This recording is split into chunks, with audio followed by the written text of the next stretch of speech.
हरे कृष्णा। हम लोग का परम सौभाग्य है कि हमारे साथ सार्वभौम श्रीमान सार्वभौम प्रभु जी हैं। तो आप लोग से आवाज आ रही है मेरी आप लोगों को? आकाश प्रभु? जी प्रभु जी जी। ओके, तो हमारा परम सौभाग्य है कि आज हमारे साथ सार्वभौम प्रभु हैं। मैं कक्षा सत्र स्टार्ट करने के पहले सार्वभौम प्रभु के विषय में आप लोगों को अवगत करा देता हूँ। तो सार्वभौम प्रभु जी का आविर्भाव सन 1952 में पुष्करना वैष्णव ब्राह्मण परिवार में हुआ था, जो कि वर्तमान समय में सिंध प्रांत में पाकिस्तान में। प्रभु जी भक्त बनने के पहले प्रभु जी डॉक्टर थे। प्रभु जी ने सिंध यूनिवर्सिटी से एमबीबीएस का डिग्री प्राप्त है प्रभु जी को, और प्रभु जी ने कराची यूनिवर्सिटी से एमफिल किया हुआ है। प्रभु जी भक्तों के संघ में 1971 में आए। पहली बार उन्होंने कृष्ण भवनावधि इस्कॉन के भक्तों को 1971 में मिले। दीनबंधु प्रभु की क्लास में दीनबंधु प्रभु बता रहे थे कि उस समय ब्रह्मानंद प्रभु पाकिस्तान में हुआ करते थे, और प्रभु जी ने उन भक्तों को देखा, और जब उन्होंने देखा कि ये भक्त जो है वो कृष्ण भगवत गीता का प्रचार कर रहे हैं, तो प्रभु जी को ऐसा लगा कि ये अंग्रेजों के प्रचार कर रहे हैं, ये तो हमारा काम है। हम तो मतलब वैदिक सनातन धर्म में हम जन्म लिए, और ये भगवत गीता का प्रचार जो है विदेशी भक्त कर रहे हैं।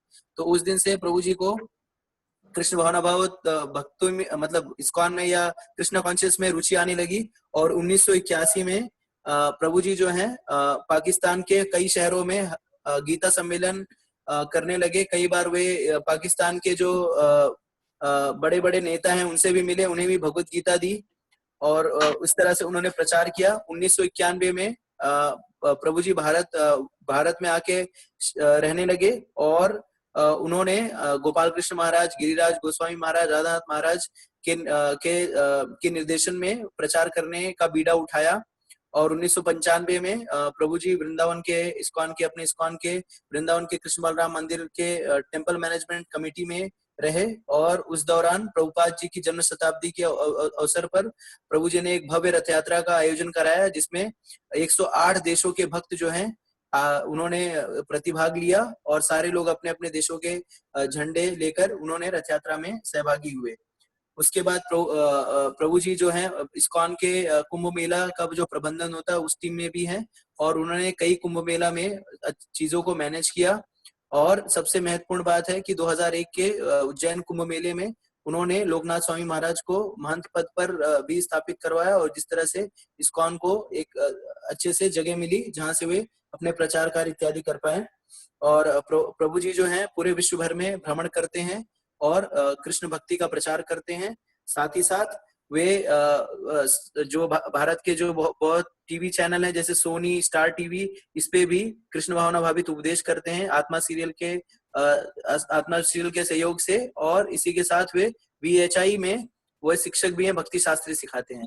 तो अब आइए हम प्रभु जी के श्रीमुख से कृष्ण कथा का आनंद लेते हैं। ये हमारा परम सौभाग्य है कि इतने उच्च वैष्णव जो हैं वे हमें अपना संग देने के लिए तैयार हुए हैं, और हमें इसका पूरा पूरा लाभ उठाना चाहिए। और प्रभु जी के श्री चरणों में प्रणाम, दंडवत प्रणाम करते हुए मैं प्रभु जी से आज्ञा करूंगा कि अब वे कक्षा की शुरुआत करें। हरे कृष्णा प्रभु जी, दंडवत प्रणाम। हरे कृष्णा प्रभु जी। गुरवे गौरचंद्राय राधिकाय तदालये कृष्णाय कृष्ण भक्ताय तद्भक्ताय नमो नमः। ओम नमो भगवते वासुदेवाय। ओम नमो भगवते वासुदेवाय।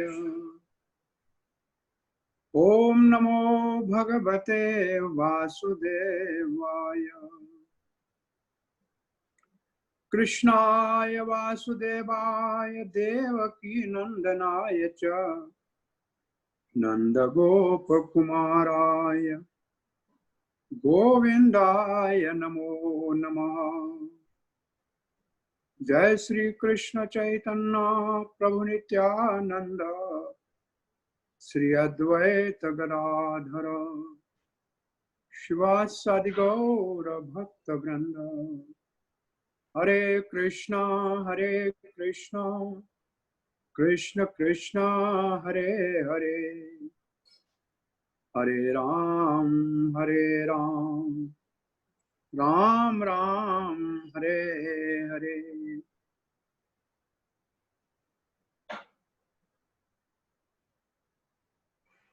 हरे कृष्णा। आप सबका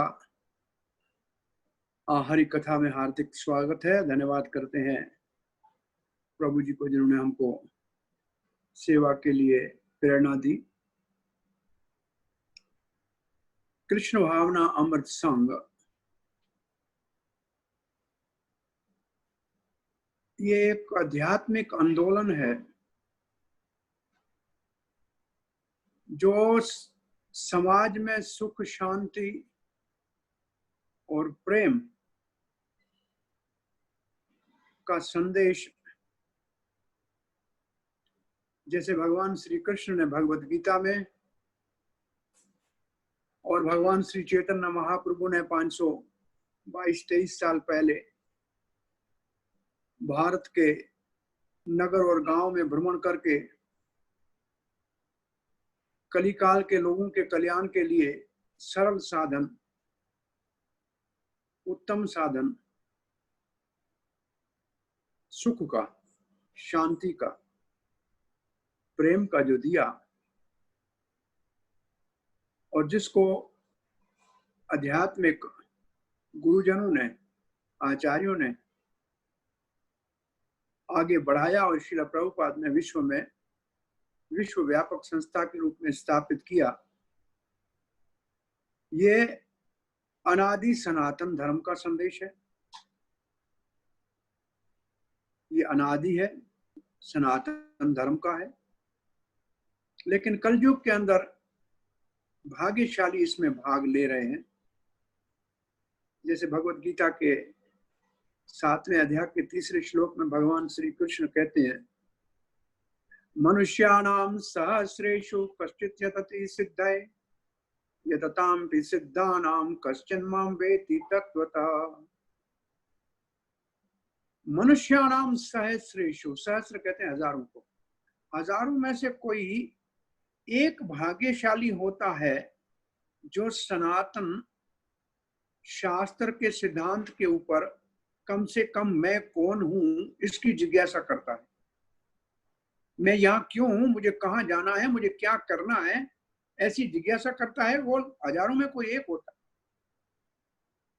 और ऐसे जो जिज्ञासा करके इस निर्णय के ऊपर पहुंचते हैं कि हम आत्मा हैं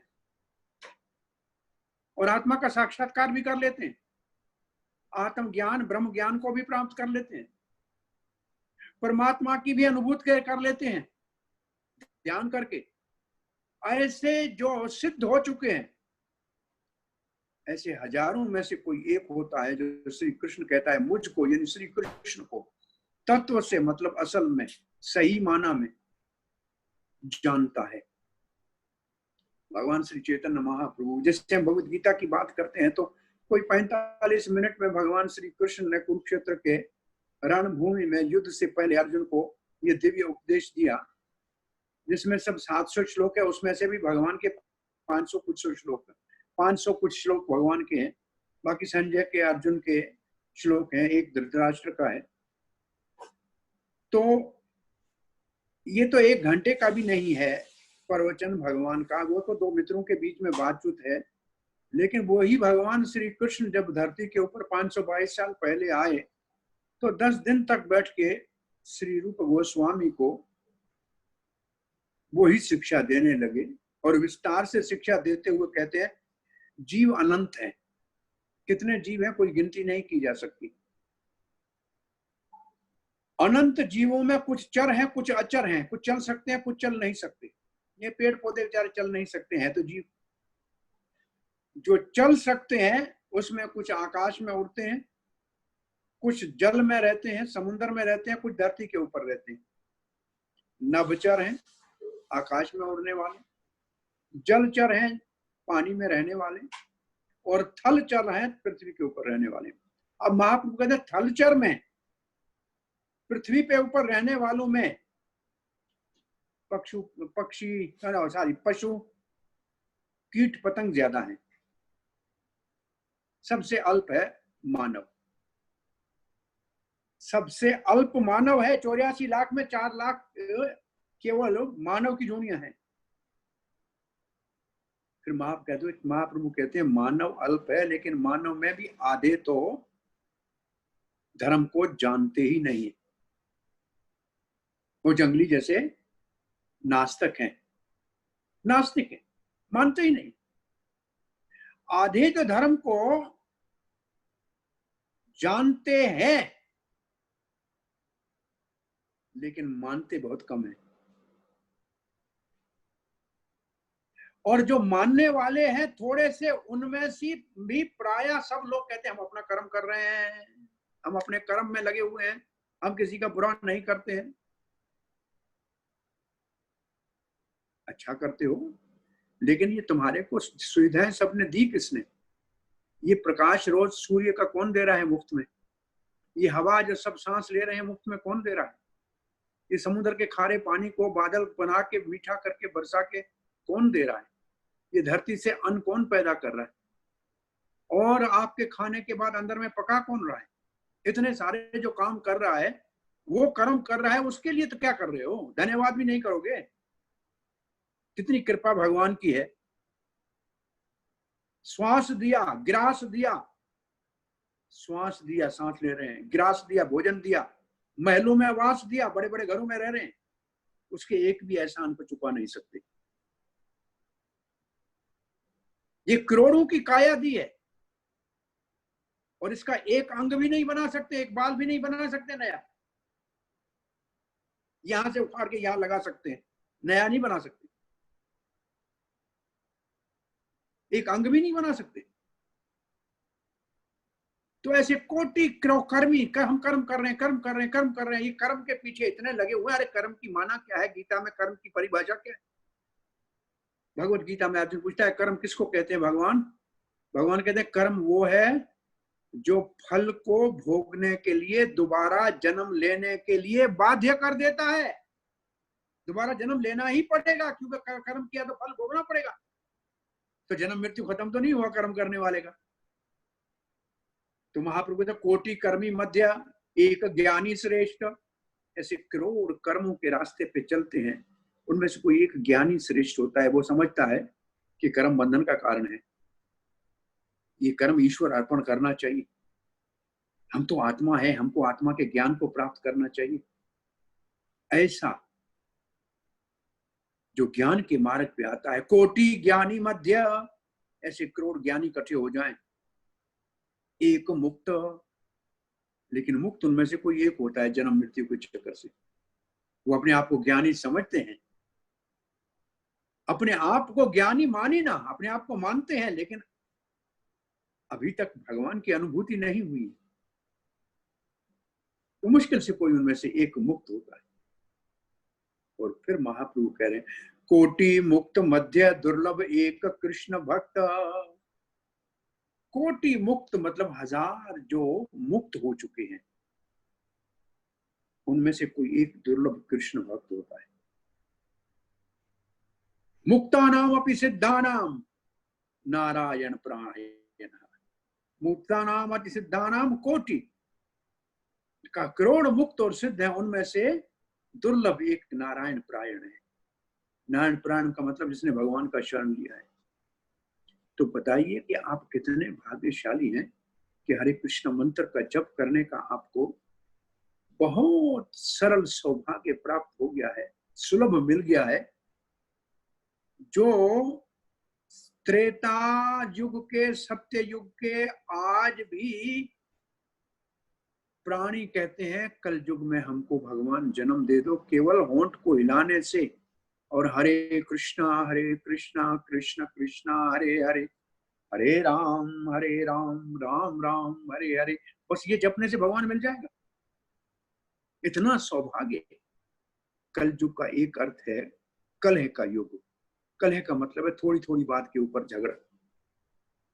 झगड़ा कोई एक लोक दूसरे लोक के बीच में नहीं, ये तो सत्य युग में एक लोक का दूसरे लोक से होता था।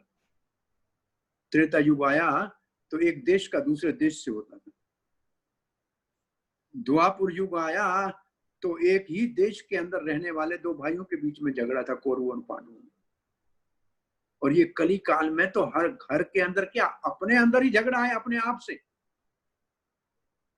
बेटे बाप में झगड़ा है, भाई भाई में झगड़ा है, स्त्री पुरुष में झगड़ा है। ये कलह का युग है। लेकिन कली का एक और अर्थ महात्माओं ने बड़ा अच्छा निकाला है। केशव लयते थी कली, जो केशव को, कृष्ण को बहुत सरलता से, आसानी से आपको मिला दे, ये कलयुग की मेहरबानी है। धन्यवाद है कलयुग का। और इसी श्लोक को 12वें स्कंद भागवत में परीक्षित माता महाराज को आश्वासन मिला कि कलयुग के लोग कलेर दोषे निधे राजन, कलयुग तो दोषों का सागर है। कोई आदमी कितना भी अच्छा तैराक हो, स्विमर हो, लेकिन सागर को पार नहीं कर सकता। तो कलयुग ऐसा दोषों का सागर है, अवगुणों का सागर है, पाप का सागर है। दुष्ट व्यक्ति भरे पड़े हैं और इसी दुष्टता और दोष और पाप के कारण संसार में सामूहिक संकट आते हैं।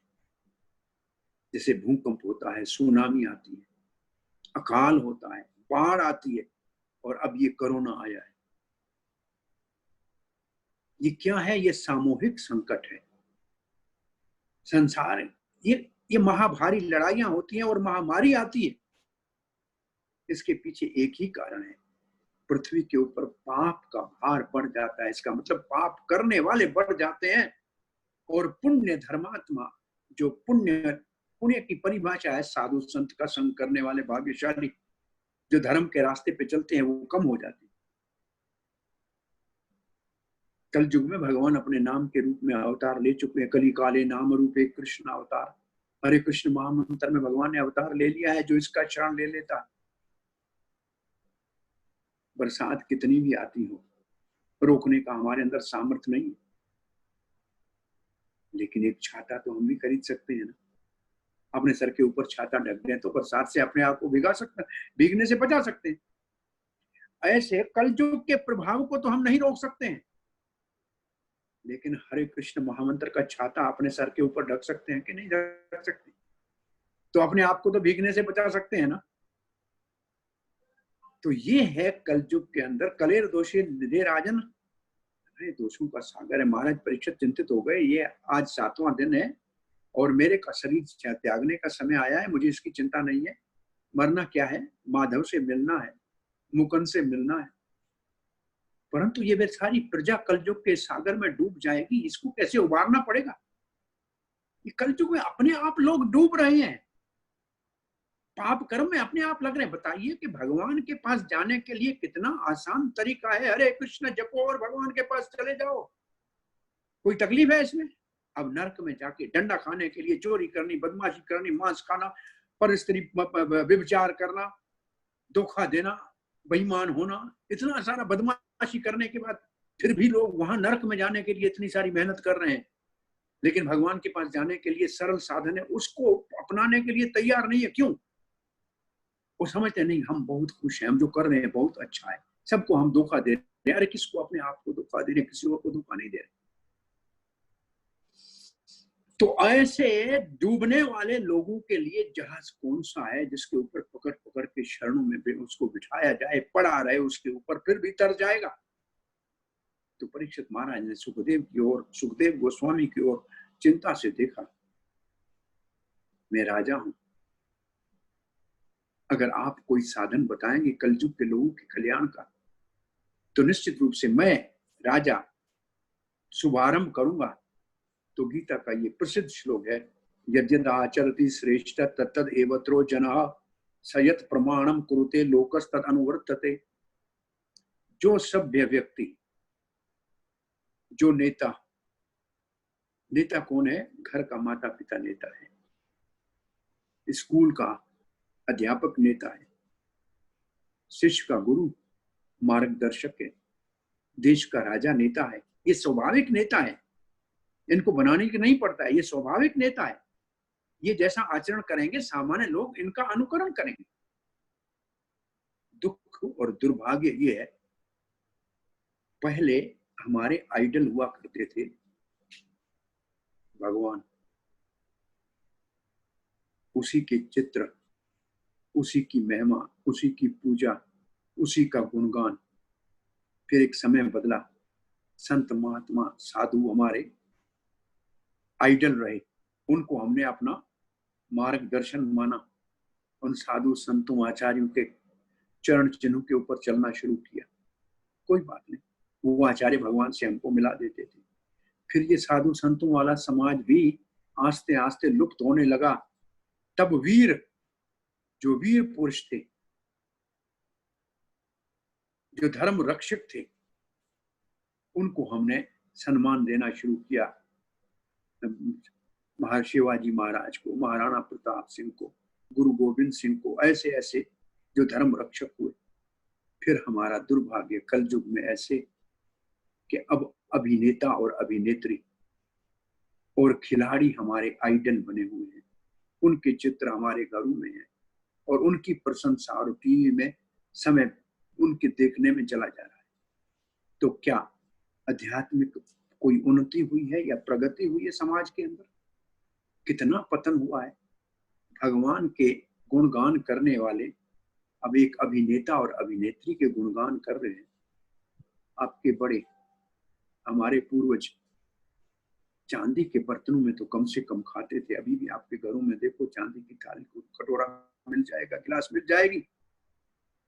चांदी वाला जमाना था, चला गया। तांबा आया, कांसी आई, पीतल आया, स्टील का लोहा आया, फिर मिट्टी आई, और फिर अब गत्थे के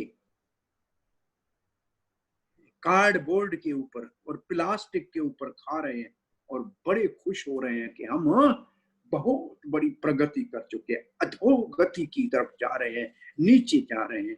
लेकिन अपने आप को बहुत बड़ा बुद्धिमान समझ रहे हैं। मूर्ख पहले नंबर के हैं, लेकिन अपने आप को बुद्धिमान समझने की मूर्खता कर रहे हैं। सो परीक्षित महाराज ने कहा कि ये बेचारे सब डूब जाएंगे, इनका उद्धार कैसे हो? परीक्षित महाराज को सुखदेव महाराज ने कहा, अस्ति एको महागुण, एक कलयुग में महान गुण है। कलयुग में एक बहुत बड़ा गुण है महाराज, कलयुग में एक बड़ा गुण है। जल्दी करो, बताइए, जल्दी बताइए कलयुग के गुण को। आप कलयुग का गुण बताएंगे, मैं राजा हूं, मैं उसको स्वीकार करूंगा, सुकृति दे दूंगा, तो फिर सारी प्रजा अनुकरण करेगी, उसका पालन करेगी, तो सबका उद्धार हो जाएगा। तो परीक्षित महाराज की जीवा के ऊपर शुद्ध सरस्वती और सारे सुखदेव महाराज वैसे भी भगवान के गुणगान करने के लिए सारे ऋषि मंडली जहां बैठी थी, जिसके अंदर भगवान का अवतार नारद बैठा था, भगवान का अवतार और उनका शिष्य व्यासदेव बैठा था, सुखदेव का वो पिता भी है, और उसी के अंदर व्यासदेव का पिता पराशर जी भी बैठे थे, और पूरे ब्रह्मांड के ऋषि बैठे थे। फिर भी सुखदेव महाराज को सबने परीक्षित को भागवत सुनाने का जो है वो ऊपर का स्थान, आसन दिया। उनके जीवा से ये शब्द निकले, कलयुग के लोगों के कल्याण के लिए। कौन सा एक महागुण है? कीर्तन कृष्णस्या, कीर्तन कृष्ण का, नहीं कहा ब्रह्म का कीर्तन, नहीं कहा परमात्मा का कीर्तन, नहीं, सीधा कहा कीर्तन कृष्ण से, कृष्ण का कीर्तन। और कीर्तन कहा, ये तो भागवत की पूर्ण आहुति का श्लोक है, नाम संकीर्तन यस्य सर्व पाप प्रणाशनम। अगर भगवान के नाम का कीर्तन सब मिलके करेंगे तो सारे पाप जड़ से उखड़ जाएंगे, पापों का मूल नाश हो जाएगा। लेकिन पाप का फल दुख, वो तो भोगना पड़ेगा ना। बोलो नहीं, प्रणामो दुख शमनम। अगर प्रणाम करेंगे, भगवान को प्रणाम करेंगे, नमस्कार करेंगे, दुख शमनम, हरि को, हरि का अर्थ क्या है? दुख हर ले, ताप संताप हर ले, उसको हरि कहते हैं। और इतना दुख ताप संताप हर के इतना प्रेम देता है कि मन भी हर लेता है। इसलिए नाम ही है मुरली मनोहर। और मुरली मनोहर सवाए कृष्ण के और किसी का नाम नहीं। मुरली कृष्ण के अलावा किसी के हाथ में नहीं है। नारायण के हाथ में भी मुरली नहीं है, वैकुंठ में मुरली नहीं है। मुरली मनोहर कीर्तन कृष्ण से, कृष्ण का कीर्तन, मुक्त संग। ये जो संसार का संग है, ये जो शरीर का आत्मा के साथ संग हो गया, जिसमें ये फंस गया है, मुक्त हो जाएगा उससे। बोला फिर क्या होगा? मुक्त होने से क्या होता है? जेल से कोई बाहर निकल के आए, लेकिन समाज में उसको कोई सम्मान करने वाला नहीं हो, कोई पूछने वाला नहीं हो, तो क्या है? मुक्त होने का मतलब है बंधन से, जेल से बाहर निकला। बोला नहीं, मुक्त संग परम ब्रजेत। परम का मतलब सबसे महान, उत्तम, सुपीरियर, सुप्रीम, परम। ब्रजेत, ब्रजेत का मतलब ऐसे होता है जाएगा, और ब्रजेत का मतलब है कृष्ण का कीर्तन करेगा तो कृष्ण के ब्रज धाम में जाएगा, गोलोक भगवान के धाम में जाएगा, भगवान के धाम में जाने का अधिकारी बन जाएगा। तो बात ये कर रहे थे मेरे भाइयों कि कृष्ण भावना कितना दुर्लभ है। अन्य युगों में तो ये संभव ही नहीं था। ये महामंत्र तो कली काल में गोलोकेरा प्रेम धना हरि नाम संकीर्तन, ये जो हरे कृष्ण महामंत्र है, ये गोलोक धाम का है। ये भगवत धाम में भगवान के प्रिय भक्त भगवान श्री कृष्ण को अपने वश में कर लेते हैं। हरे कृष्णा मंत्र है राधार तंत्र। ऐसे महान परम भागवत भक्त इस मंत्र के द्वारा कृष्ण को अपने वश में कर लेते हैं। और ये वही राधा रानी के भाव में श्री कृष्ण चैतन्य महाप्रभु के रूप में इस गोलोक के प्रेम धन को इस कलिकाल में लाए हैं। इससे पहले अन्य और मंत्र बहुत थे, ऐसा नहीं कि नहीं थे। कृष्णाय वासुदेवाय, प्रणत क्लेश नाशाय, ऐसे मंत्र बहुत हैं। लेकिन ये हरे कृष्ण मंत्र, इसको महामंत्र कहा जाता है, जो मन को, जो हमारे एक जन्म से दूसरे जन्म में ले जाने का कारण कौन है? मन। शरीर तो बहुत हमने बदले हैं, लेकिन मन हमारा वही है जो पहले दिन हमारे साथ बंधन में पंख डालने वाला मन है। मन ही मनुष्याणाम शत्रु मित्र च। आपका ये मित्र भी मन हो सकता है और ये आपका बड़ा शत्रु भी हो सकता है। जैसे एक चाबी होती है ताले में, एक तरफ घुमाने से ताला बंद होता है और दूसरी तरफ घुमाएंगे तो ताला खुल जाए। ऐसे मन को अगर जिसका मन है उसकी तरफ मोड़ देंगे तो संसार के बंधन से मुक्त हो जाएंगे, और जिसका मन है उससे दूर ले जाएंगे मन को दुनिया की तरफ, तो बंधन में डाल देगा। मन किसका? गीता में ये श्लोक है, इंद्रियाणाम मनश्चास्मि, इंद्रियों में मैं मन हूं। तो मन भगवान की विभूति है, और ये केवल मन भगवान में टिकेगा और कहीं नहीं टिकेगा। आप अपने घर वालों को, अपने मित्रों को कभी बोल के देंगे हम आपको मन देते हैं, वो कहेंगे ठीक है, आप मन अपना अपने पास रखो, हमको धन दो और तन दो। तन कहते हैं शरीर को, और धन कहते हैं पैसे को। मन कोई नहीं आपका चाहिए, मन किसी को नहीं चाहिए। मन को क्या करेंगे? मन तो भगवान मांग रहा है भगवत गीता में, मैं अर्पित मनो बुद्धि, तेरा मन मेरे को दे दो। मन केवल माधव मांगता है, कहता ये तुम्हारे लिए मुसीबत का कारण है, मेरे को दे दो। इसी मन को लगाम कहते हैं। इंद्रियां घोड़े हैं और बुद्धि सारथी है। अर्जुन ने अपने घोड़ों की लगाम कृष्ण के हाथ में दे दिया और कृष्ण को सारथी की जगह पे बिठा दिया।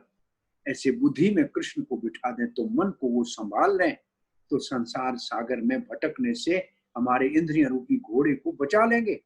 देखो इंद्रियों के न घोड़े भगे, इनको संयम के कोड़े लगे। गोविंद गोपाल गाते चलो, हरि नाम का खजाना लुटाते चलो। देखो ये कभी मौका नहीं गंवाना, ऐसा अच्छा है। मन जो है ये हमारे बंधन का कारण है, और मंत्र का मतलब इस मन को बंधन से मुक्त करने वाला महामंत्र है, जिसके जपने के लिए कोई नेम नहीं, कोई टेम नहीं, कोई साधन, कोई कोई उसकी पहले प्री क्वालिफिकेशन की जरूरत नहीं है। गायत्री मंत्र जपने के लिए कम से कम ब्राह्मण होना चाहिए। ये है पुराने वेदों का नेम। और गुरु के आश्रम में जाए और गुरु से दीक्षा ले, उसके बाद इसको मंत्र जपना शुरू करे। और उसके जपने का टाइम है सूरज उगने से पहले जप ले, प्रातः काल की संध्या के समय, रात को सूर्यास्त हो उसके बाद जपे, मध्यम काल की संध्या, बेसनी सब जगह जहां जब चाहे जैसे चाहे। और वैखरी वाणी में नहीं जपा जा सकता, जोर से नहीं बोला जा सकता उसको। वो मंत्र तो होंठों के अंदर ही उच्चारण करना है। ऐसे और भी मंत्र जो है उनके जपने के विधि नेम है, लेकिन ये हरे कृष्ण मंत्र ऐसा है, महाप्रभु ने अपने, भगवान है साक्षात, बड़ी दया करके कलयुग के लोगों के ऊपर ही। कलयुग में महाप्रभु भी ब्रह्मा जी के एक दिन में, एक दिन कितना बड़ा है ब्रह्मा जी का, 1000 बार चतुर्युग 4 युग बीत जाते हैं, तब एक ब्रह्मा जी का दिन पूरा होता है। जैसे 71 चतुर्युगी बोलते हैं, सहस्र कहते हैं, लेकिन 71 चतुर्युगी पूरी होती है। तो ब्रह्मा जी के एक दिन में 28वीं जब चतुर्युगी आती है, इसका मतलब ऑलमोस्ट 28वीं चतुर्युगी, उसके द्वापर के अंतिम चरण में भगवान श्री कृष्ण स्वयं प्रकट हर ब्रह्मा जी के दिन में होते हैं। एक बार आए ऐसा नहीं है कृष्ण। इसलिए कृष्ण ने कहा कि पहले मैंने सूर्य देव को गीता दी, तो पहले आए होंगे तब दी होगी ना। तो कृष्ण आते रहते हैं ब्रह्मा जी के एक दिन में एक बार। कौन? स्वयं भगवान श्री कृष्ण, नंदनंदन कृष्ण, यशोदानंदन कृष्ण, गोलोक अधिपति कृष्ण ब्रजधाम में आते हैं। प्रेम की पाठशाला खोल के भक्तों को अपनी ओर निमंत्रण देने के लिए आते हैं। और जिस द्वापर के अंत में भगवान श्री कृष्ण स्वयं आते हैं, किसी कलयुग के पहले चरण में चैतन्य महाप्रभु आते हैं। वो तो हर बार नहीं आते। हम बहुत भाग्यशाली हैं कि ये वो कलयुग है जिसके प्रथम चरण में भगवान श्री चैतन्य महाप्रभु राधा के भाव में, राधा है माँ, जगतेरा माता, जगत की माता है।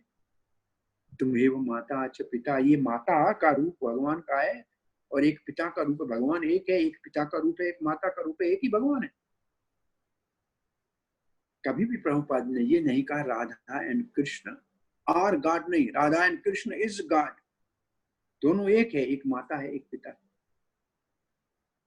तो माता है राधा रानी, दयामयी राधे, कृपामयी राधे, करुणामयी राधे, बहुत दयालु। इसलिए हरे कृष्ण मंत्र में ये हरे शब्द राधा रानी को संबोधन है। ये राधा रानी को प्रार्थना है कि आपके प्रिय कृष्ण की सेवा में हमको लगाओ। और कृष्ण की सेवा में लगने के लिए सबसे पहला सेवा मांगने का भी मंत्र है हरे कृष्ण महामंत्र, और सेवा में लगना ही संकीर्तन करना है और दूसरों को इसमें संकीर्तन में लगाना है। यह सेवा सबसे बड़ी सेवा है।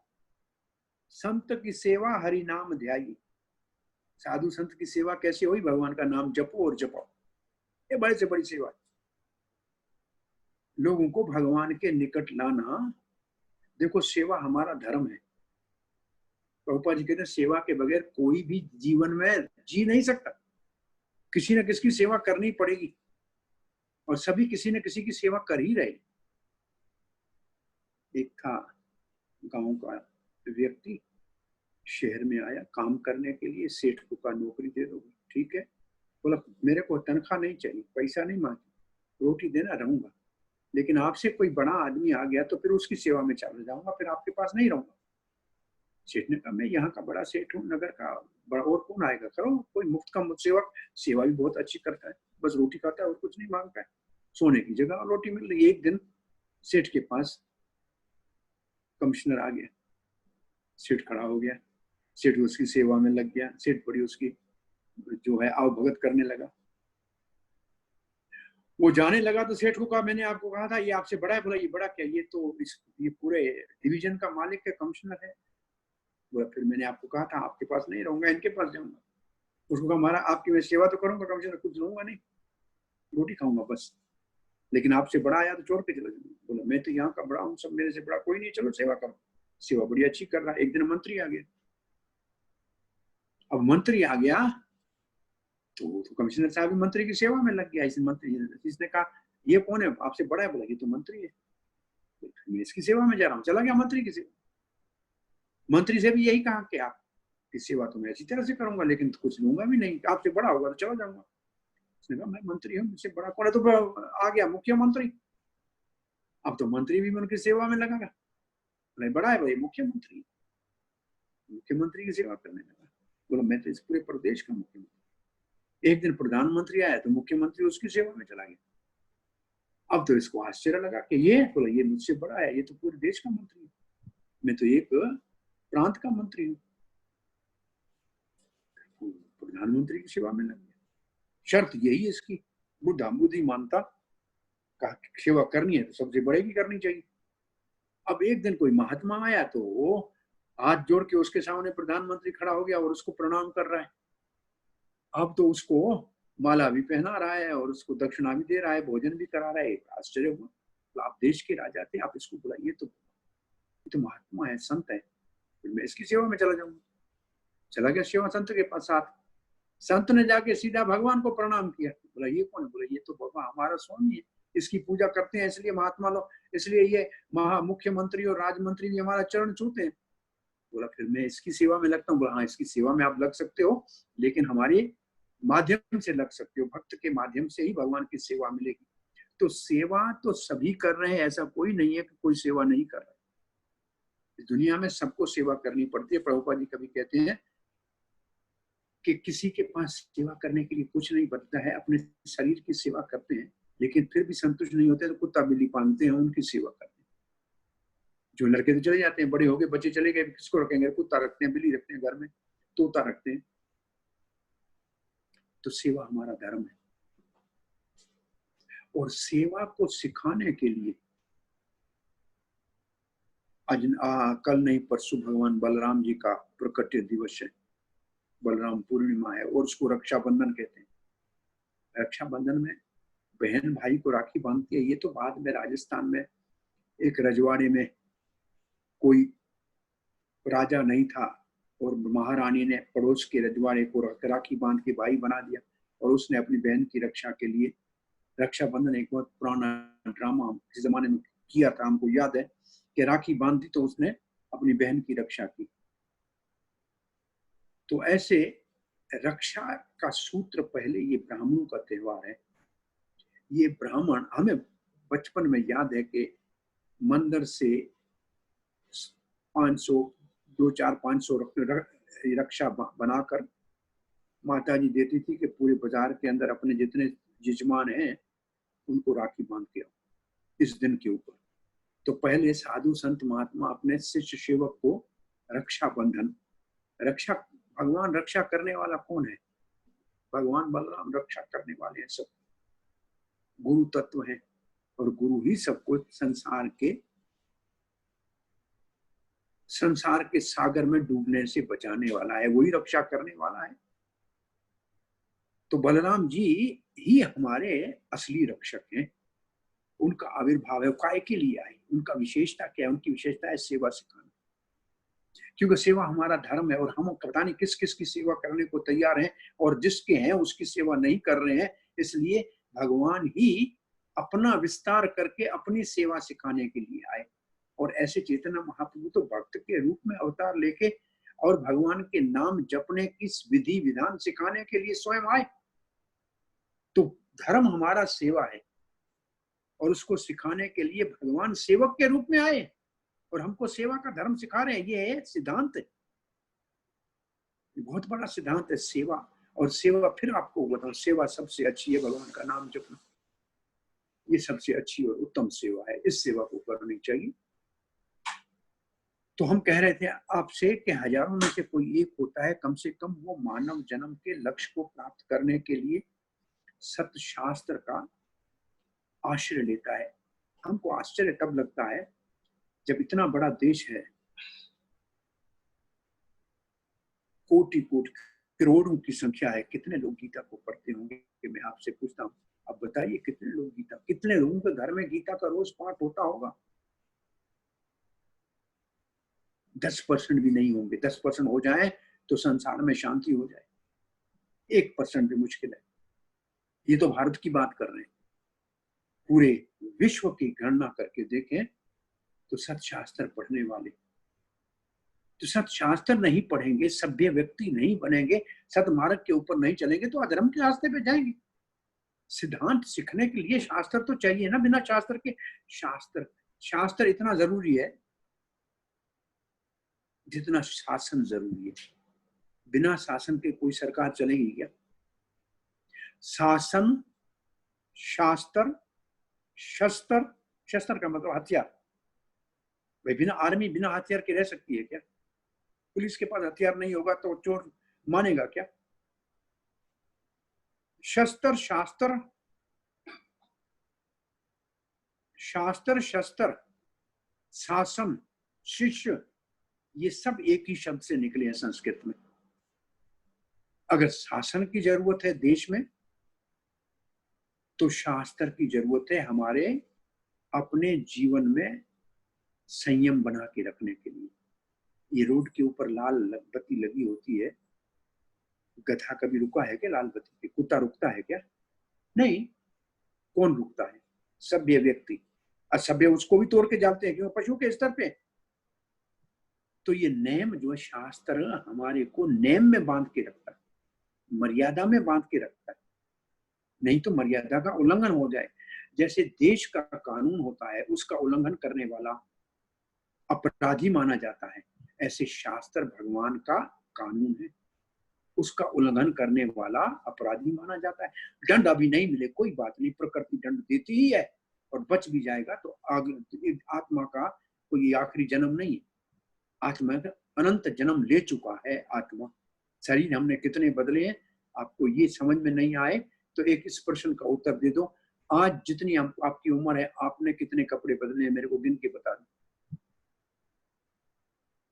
इस जन्म में आपने अभी तक कितने जोड़े कपड़े के पहने हैं? नहीं गिनती कर नहीं सकते। ऐसे हमने कितने जन्म झेलिए, अनादि काल से जन्म चलता है। ये कर्मों का चक्कर अनादि काल से चल रहा है, लेकिन इसको तोड़ना ये हमारे बस में है। ये गीता के 5 विषयों में से आत्मा, मैं कौन हूं, परमात्मा, मैं किसका हूं, प्रकृति, ये संसार कैसे बना, काल जिसके निर्देश में ये सारी दुनिया चल रही है, और कर्म। इसमें से आत्मा में परिवर्तन हम कर नहीं सकते हैं। परमात्मा स्वतंत्र है, भगवान है। काल हमारे रोकने से रुक नहीं सकेगा, और प्रकृति भी अपने नेम से चलेगी। बस हमारे हाथ में केवल कर्म है, उसको बदल सकते हैं। कौन से कर्म करना चाहिए, कौन सा नहीं करना चाहिए, कहां से पता लगेगा? शास्त्र से पता लगेगा। इसलिए शास्त्र जीवन में अनिवार्य है। हम तो कहते हैं जैसे बच्चों को टीका लगाना जरूरी होता है, ऐसे छोटे बच्चों को बचपन में गीता पढ़ाना टीका लगाने के समान है। बच्चे को टीका इसलिए लगाते हैं, पोलियो के ड्रॉप इसलिए पिलाते हैं। अभी वैक्सीन की बहुत, सब कहते हैं वैक्सीन आ जाएगी तो हमारा कोरोना से जो है आपत्ति समाप्त हो जाएगी, तो वैक्सीन की सब पर ये गीता भी पढ़ना बहुत बड़ी वैक्सीन है।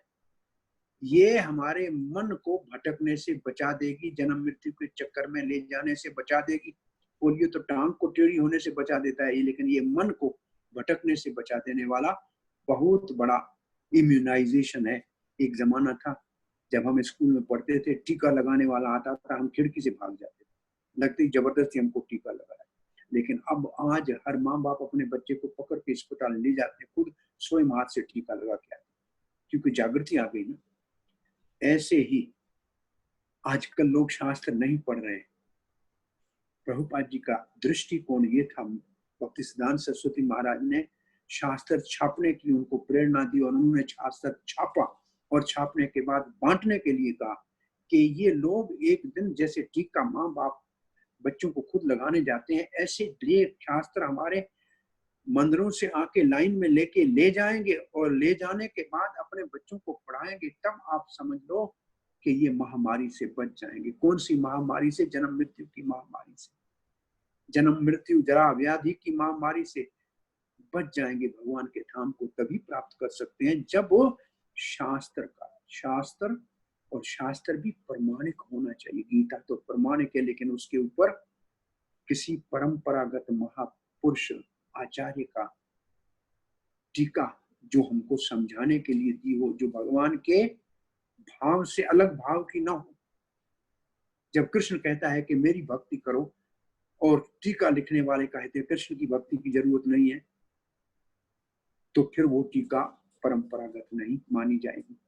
प्रभुपाद जी कहते हैं मेरे अमेरिका में आने से पहले सैकड़ों अंग्रेजियों में गीता की किताब थी, लेकिन एक भी प्रमाणिक नहीं था, एक भी परंपरा से नहीं था।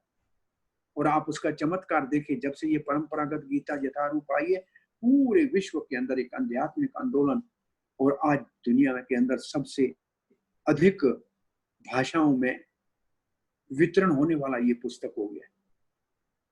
वो चाइनीज भाषा में भी अनुवाद और रशियन भाषा में तो है, अरबी भाषा में भी अनुवाद इसका हो चुका है।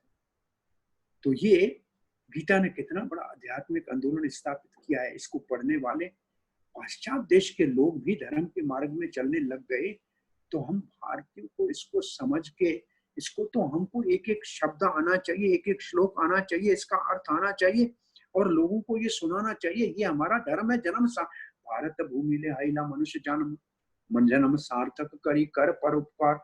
भारत में मानव का जन्म मिला है, कितने भाग्यशाली हो। दुर्लभ मानव देह, ये मानव देह दुर्लभ है, और दुर्लभ सत्संग, और उसमें सत्संग और दुर्लभ है। भजहु रे मन श्री नंद नंदन अभय चरणारविंद। दुर्लभ मानव जन्म सत्संग तरवे भव सिंधु। भव सागर पार करना है तो नंद नंदन का भजन कर। मानव जन्म को महाप्रभु ने कहा, भारत भूमि ले हाइला मनुष्य जन्म जार, मनुष्य जन्म सार्थक करी कर पर उपकार। अपने जन्म को सार्थक कर, मतलब गीता भागवत पढ़ ले, हरि कथा पढ़ ले, राम कथा पढ़ ले, जन्म सार्थक कर, और फिर दूसरे का उपकार कर, दूसरे का भला कर, दूसरे को उंगली से पकड़ के भगवान के रास्ते पे चला। तो आप सब लोगों को हमारी ये प्रार्थना है कि सत्य शास्त्र प्रभुपाद जी के का सहारा लीजिए, और भगवान के नाम का, कलयुग का ये जहाज है, नाम जहाज है, और इस जहाज को चढ़ना क्या है, जीवान से उच्चारण करने से ही पार हो जाएंगे। और ये सत्य और त्रेता युग, 11वें स्कंद में लिखा है, सत्य और त्रेता युग के लोग भी कल युग में इस मंत्र को सरलता से जप के भगवान को प्राप्त करने की प्रार्थना करते हैं कि हमको यहाँ जन्म मिले, और हमको मिल गया है, और वो भी भारत में मिला है, सभ्य वैदिक संस्कृति में मिला है, सनातन धर्म में मिला है।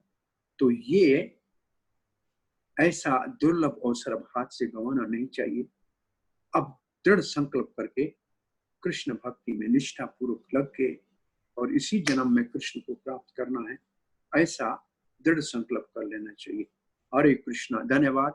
आपका कोई प्रश्न है, जिज्ञासा है तो पूछ सकते हैं। धन्यवाद। हरे कृष्णा प्रभु जी, बहुत बहुत धन्यवाद आपका, हार्दिक आभार प्रभु जी, आपने अपना समय निकाला। तो भक्तजनों से प्रश्न हो तो भक्तजन एक एक करके हाथ ऊपर करिए और प्रभु जी से अपने शंका का निवारण कर सकते हैं आप प्रश्न का। तो एक एक करके हाथ। आकाश तिवारी प्रभु जी से प्रश्न पूछना चाहते हैं। प्रभु जी आप अनम्यूट होके प्रभु जी से प्रश्न बोलिए। हरे कृष्णा प्रभु जी, दंडवत प्रणाम। हाँ जी बोलिए। प्रभु जी मेरा प्रश्न ये है कि जैसा हम ये सुनते हैं और सुनने के बाद थोड़ी देर तक ये विषय मन में रहता है, 1 दिन 2 दिन करते भी हैं अच्छे से, फिर उसके बाद मन फिर से नीचे झुक जाता है, फिर ये मन उसमें फिर से नहीं लगता है।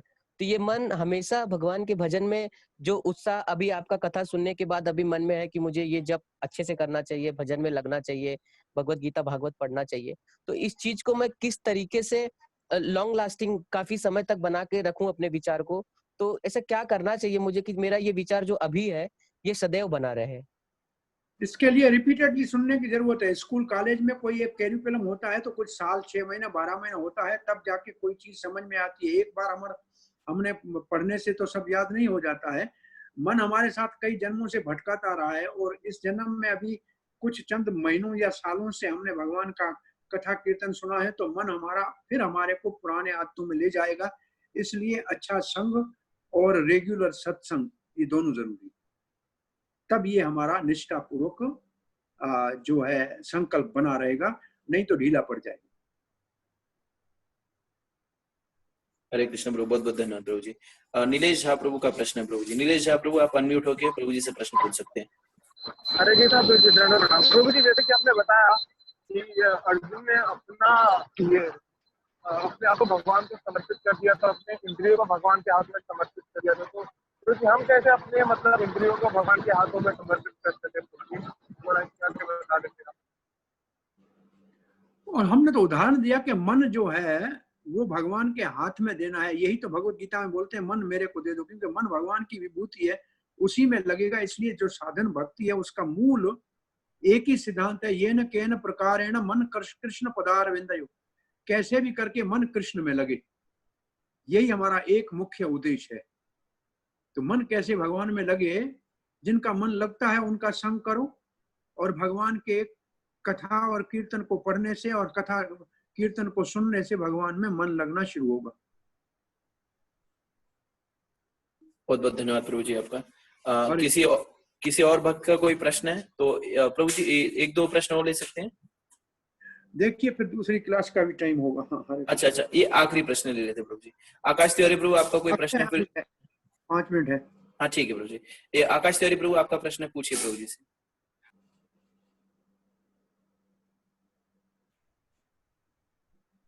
हाँ जी आकाश जी बोलिए।